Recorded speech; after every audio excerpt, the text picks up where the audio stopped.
Good morning, friends. Last month, I learned to line dance. Line dance at 68 years old in a church basement, surrounded by a woman who'd been doing this for decades, and me trying to remember which foot goes where and when to turn around. 3 years ago, if someone had invited me to do line dancing, I would have had 17 different excuses readily available. Too busy. I'm tired. I'm too old. Too uncoordinated. But something changed in my 60s. I started saying yes to things that the old me would have automatically declined. It started when my neighbor, Mrs. Chen, invited me to her grandson's piano recital. My automatic response was ready. "Oh, that's very kind, but we have plans that evening." Except we didn't have plans. We never have plans on Tuesday evenings. We just sit home and watch television. My wife looked at me and said, "Wayne, why did you say no to that? You like music. You like Mrs. Chen. You have nothing else to do that night." That's when I realized I've been saying no out of habit, not out of genuine lack of interest or time. I've gotten into the routine of declining invitations because staying home felt easier, more predictable, and more comfortable. That night I called Mrs. Chen back and said I was mistaken about our plans. We'd love to come to the recital. The piano recital was actually delightful.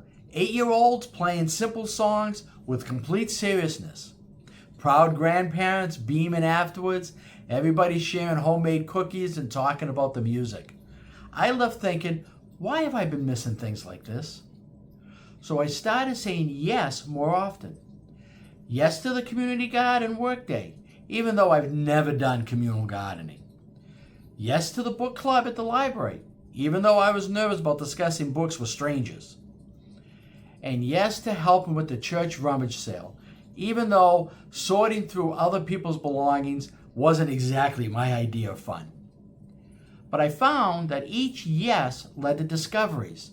The garden workday introduced me to 3 neighbors I've only waved at for years. The book club chose books I never would have picked up on my own, and the discussions gave me perspectives I wouldn't have considered. The rummage sale was actually entertaining. You learn a lot about people from what they're willing to donate. What surprised me most was how much life happens in the activities I used to automatically avoid.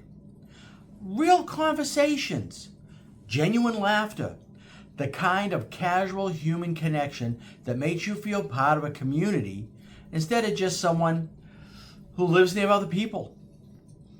I can tell you, at the line dancing class, I met Bob, who's dealing with the same back problems I am. And we started walking together on days when line dancing just felt like it was too much. At the book club, I connected with Ruth, who has grandchildren the same age as mine, and we became friends outside of the monthly meetings. These weren't relationships I was looking for or expecting. They just happened because I showed up to things I used to decline. Here's something nobody told me about getting older. Sometimes doing more gives you more energy instead of less. I thought my 60s and 70s would be about conserving energy, being careful not to overcommit, protecting my time and strength. But I've discovered that the right kind of activity energizes everything rather than drains. Coming home from line dancing, a book club, or the garden work, I feel more alive than I did after an evening of television. Engaged instead of passive. Connected instead of isolated. There are practical benefits too.